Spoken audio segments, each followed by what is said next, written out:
Welcome back, you filthy exiles, and it's like 5 a.m. in the morning because I may have forgotten to record last night and I decided to get up and do it early anyway. Alright, so what are we talking about today? So basically this is the update number 2 for my Sunder Chieftain, and currently where we're sitting is we're comfortably just tracking down in Delve right now, so I think I was doing like depth 300 and something now from memory. Just sort of scroll down here. Hands are not listening to my brain. So we're down at 317. It's not like the deepest right now, but basically we're just like cruising down and having absolutely no difficulty whatsoever and making tons and tons of bank and just juicing my build up wherever I possibly can. So sort of getting into it, since the last update, basically we've updated the weapon, we've got the chest piece fully updated, well, pretty chonky, and 6 length that as well. We've changed all the gear off the build, and we're adding in cluster jewels now. So we've got our first cluster jewel set up. We've got Nature's Patience sitting in here. So we'll talk about all of this. We're basically respec points off here. And yeah, from a DPS standpoint, I've just got the POB here. So we'll have a quick look at this. So basically we're at 3.1 million DPS. There's a lot of room to move here. So that's what we'll be doing. We don't have things like Echoes of Creation. If we did have that, for example, that would give us an extra 1.3 million DPS straight away. Now, my build is a little different from others. It is a lot tankier than a lot of other builds out there. I don't know why I did that, but anyway. Basically, yeah, we have like effective hit pool of 81,000, and that doesn't take into account the fact that Petrified Blood is operating on this build. We're sitting at about 5.1k HP, and our native life regeneration is 1095 when we're standing still as well. And as we're standing still for longer, we do a lot more damage, stuff like that. Tooltip sort of rolls up to anywhere up to 350,000 for right now. Big things are axe needs to be a hell of a lot better, so we've got to try and craft a better axe, and we might do that on stream. And then basically we've got to switch out rings, amulet's got to change, helm's got to change to Echoes of Creation, all that jazz. Resistance-wise, we are overcapped, so if we hit 4, we have our Ruby Flask, we're at 87, 87, 87, 75% Chaos Res cap. Basically, we are chonky. Now, we are getting buffed up something chronic from our Eruptor, and also we do a couple of other things. So we're running like Purple, so we'll go through the gearing very soon. This guy gives me Determination as well. So basically we've got Determination down here.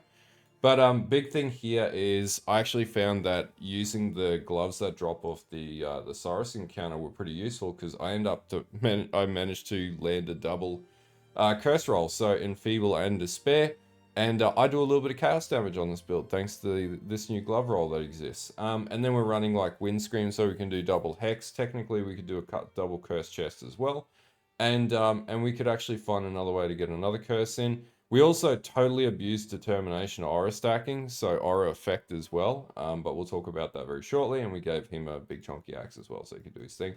Haven't done anything with the helm on that one either. Overall, build's really good, solid. T16s are nothing to this build. Like your standard pinnacles right now, nothing to this build. Basically, we're sort of moving in the territory of we just got to min-max this now to get this like over 20 to 30 mil DPS. There's a way to do that. And yeah, so this is the update number 2 for anyone who is playing this build or playing along or whatnot. This should give you all the information you need to really push your build up and ramp it up. So let's get into it. Okay, as per usual, POB check. So basically, this is the POB that'll be in the description of the video. So we're at level 92. We don't have any errors, so just note that. So basically, we've got Soul Anaris, Soul at Tukahama. 5 seconds spent stationary. This is important because we do things like running Nature's Patience, for example. We have Grasping Vines that attach onto our build. Frenzy Charges comes from Blood Rage. That won't be active when you're bossing, so you'll lose about 300,000 to 350,000 DPS there. Endurance Charge just comes from running Enduring Cry. Onslaught comes from our Flask for now, but we're going to change that out very soon. Then I'll just move my big fat head. And then basically we've got our Fortified, which is a Fortified Gem, 36 Rage, which we generate a lot of Rage in the build, so that's always up even on bosses. It caps out because of different setups we have running. Nearby enemies usually have about 10. We're usually getting hit. We've War Cried recently, and we have 5 War Cries in the build now, because we've changed a lot of skill gem setups. Maximum effective pride. It is what it is. Get over it. Blood stance. We're always in blood stance in Delve and always when bossing. Enemies of full life does nothing, but I got it ticked anyway. We have debilitate as well. This is from our Warcry masteries. We have intimidate as well, and we have Herald of Ash because we're running our Infernal Cry. Guardian Pinnacle damage, and that's about it. That's everything that needs to be in the build ticked. Okay, so for gearing on the build, we've changed quite a few things. So basically, helm-wise, implicits you want to have is conversion of physical to some sort of elemental damage. It doesn't matter on the Chieftain because you can take all elemental equally because of the ascendancy point that we roll. Then 8% physical damage taken recouped as life. We've also got Chaos Res, a lot of like other stats on here. This is by no means the best helm, but it also has 1,000 armor. And armor is a big deficiency point on this particular setup for the build. So I've managed to sort of get around that a little bit. Weapon, I literally just bought this for one div on the market, but otherwise you can just alteration slam to get a high level fizz roll, or there's a few other ways to get like mastercrafted fizz rolls, which honestly need to figure that out, to be honest with you. I haven't done like thread content yet, so there would be a way to make this even stronger and make even better weapons, but yeah, this is only one div, so if you've got a div laying around from farming Delve, just go and buy one. Easiest solution. Otherwise, we'll do a bit of a crafting guide on it, probably over the weekend. Chest piece. I actually crafted this chest piece. I more or less just rolled a high level armor base, and you just alt spam it until you get the right thing. I really just then lucked out by doing the usual regal and exalt slamming until we got fizz damage reduction, 130 life, all that good stuff. In mine, I do have maximum fire res as my implicit, and I have 10% physical damage taken from hits as cold damage. Amulet, actually my amulet is garbage, but it is what it is.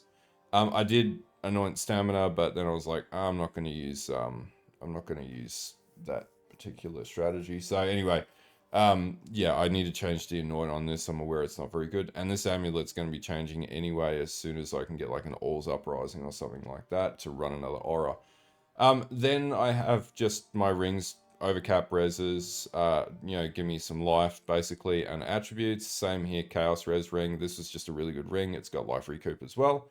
And then my gloves actually have the implicit 15% of physical damage converted to chaos damage because chaos damage is quite potent on enemies. And we actually proc despair on this build using our mercenary as well. And then basically this has just got a lot of life regeneration rate. Again, chaos res, all the other good stuff like life, armor, all that. Same for my belt as well. I don't really need elemental damage to attacks. It's worthless, but I just couldn't find any other stat that was worth rolling on it that I haven't unlocked enough yet. But basically, huge life regeneration, huge life. Chaos and fire res pretty much get you over all those overcaps. Yeah, there are definitely better belts out there. I would definitely recommend, I think, an Elder belt would be better for this. But anyway, we'll have to craft one a little bit later on. And then basically on my boots, I've just got a pretty decent set of boots. Life regeneration rate, I've got max life.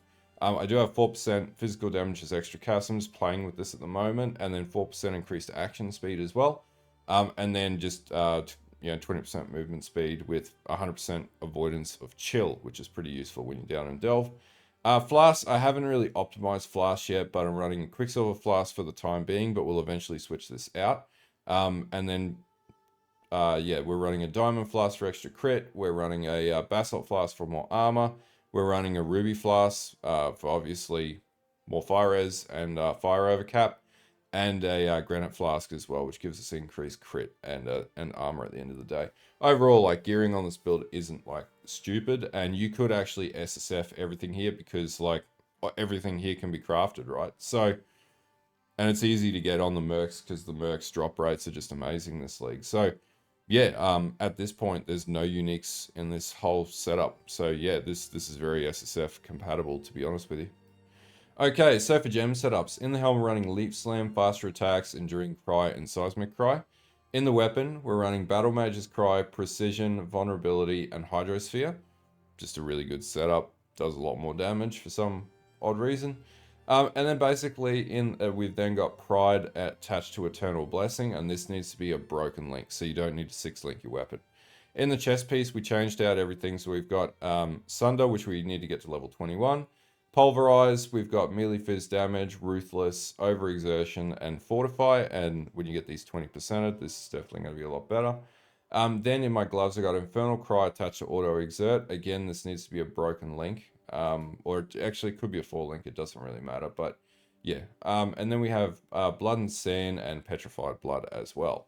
Then in the boots, I'm running Blood Rage, Intimidating Cry, Molten Shell, and Automation, because I'm lazy like that, and I just like things to just work for me without me having to do any work. That's basically the gem setup, and all that will be in the POB in the description below. Okay, so in the pathing tree, we've got a few changes. So basically, we come down from the starting area. We're still going to pick up our deep breaths and our Warcry masteries and all that sort of jazz. Then we came down to get prismatic skin, and we also want the corrupted blood immunity. Unless you can get a jewel that does this, this is just really useful to have. It's really good when you're fighting like the architect down in Delve. Then we've got a jewel socket here just for increased maximum fire res. These are actually really cheap, so I could get another one, and I do want to get another one. And I lucked out, I got all elemental resistances and then fizz damage rolls with axes, right? Which you really need. Then we have unwavering stance. We did ditch all the nodes on here, because they were pointless. And then we took Admonisher, we've got Eagle Eye and the relevant masteries that go with these. Did need to get hard knocks and proficiency. Then we come down and we get Champion of the Cause, we get Feller of Foes, we grab Dismembering, Golems, Blood's really useful to have, and then we want the Jewel Socket node in here, and this gives us enough dex to run this build as well, which is more so why I took this point. Could I get Vigor or Savagery? Yeah, I could, but I just don't see the point. Savagery is probably the only one worth getting as I level up further. And then basically we'll come back to the Cluster Jewel. We've got all 4 nodes in Bloodless into Natural Authority and also Escalation. Then obviously Blood Magic, Veteran's Wrath, and we're running the Warcries grant 1 Rage per enemy power. So basically when you Warcry, you generate Rage. So when you hit 5 Warcries, you almost cap out Rage. And then we actually came across on Juggernaut all the way into Measured Fury. +1 exerted attack is quite strong, especially when you're running Intimidating Cry, which gives you double damage at the end of the day, right? And then we come across, we get Slaughter. I do have this Stamina node, but Anointed, but it's really not needed.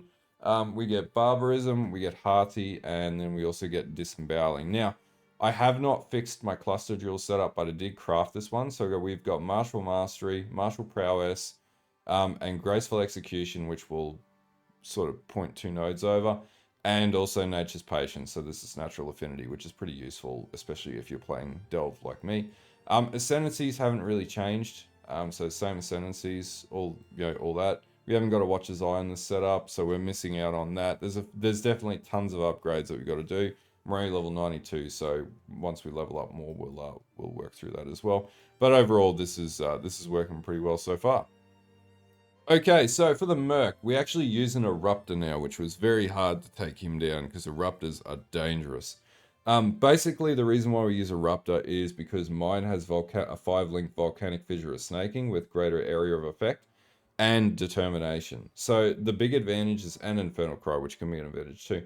Big advantage of this is if you're applying curses using things like Hands of the High Templar, this gets a big AoE spread. So basically everything gets cursed. And if you can keep stacking curses on, even better. Now Determination is really useful because this guy never dies. He's immortal, right? He's sat in Shaper portals. It doesn't matter. But yeah, I haven't done anything with the helm because I haven't really figured out what I want to do with the helm yet. I think, yeah, I'm on the bench about that. But as far as the rest of his gear, we just gave him a big, chunky axe at the end of the day. I had one that I crafted for myself and then I didn't end up using. So then beyond that, we basically then stack up a lot of aura buffs. And so I managed to get Determination roll aura buffs in both my rings and also in my belt. Now, I don't know if Pride has increased aura effect affects him or if it affects me, but anyway, neither here nor there. And then basically Hands of the High Templar, I managed to get really lucky. And this drops off just basic Sirus, right? So if you run enough Siruses, you'll get enough of these. These are actually really, really useful. And I think these are worth like 5 div or something like that as well. They're not cheap. And yeah, 10 div if you can get a roll like that. Basically, yeah, he just goes around and he curses everything with Enfeeble and Despair. Now, I don't know why that moved. And then belt-wise, yep, we spoke about that. And then basically Windscreen, which is actually pretty cheap as well. He's around like 10C.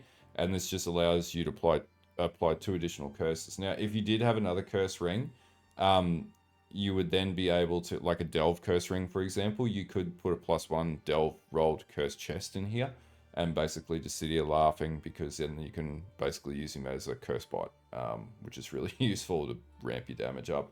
And then obviously we run, I don't know if I covered this, but we run perk walls because nearby enemies damage with hits is lucky, is a big advantage for being an ally to this basically main character build here that does ridiculous amounts of damage and does huge AoE hits and stuff like that. This is probably the best part about the build. And also, like, everything that we're doing in Delve, we're doing with party bonus on as well, so you get a lot more loot. The whole game is just so much better with Mercs at this stage. I really enjoy Mercs. I think they're the best inclusion in a very long time. Anyway, I hope this this build guide does help you with progressing if you're playing Sunder Chieftain. I think I'm like 3rd or 4th on the Delve depth ladder with Sunder Chieftain. So I'm like one of the stronger Chieftain builds out there, fortunately. But yeah, if you did like this video, don't forget to like and sub. I do have a ton of videos I'll be working on over the weekend. I just haven't had very much time this week. But yeah, there'll be a full Delve guide, like the old days almost. I do have a POE 2 community builds curation as well that I need to put out, so keep an eye out for that. And yeah, anyway, until next time, I'll see you guys later. All the links will be in the description, including the POB and everything, and have a good one.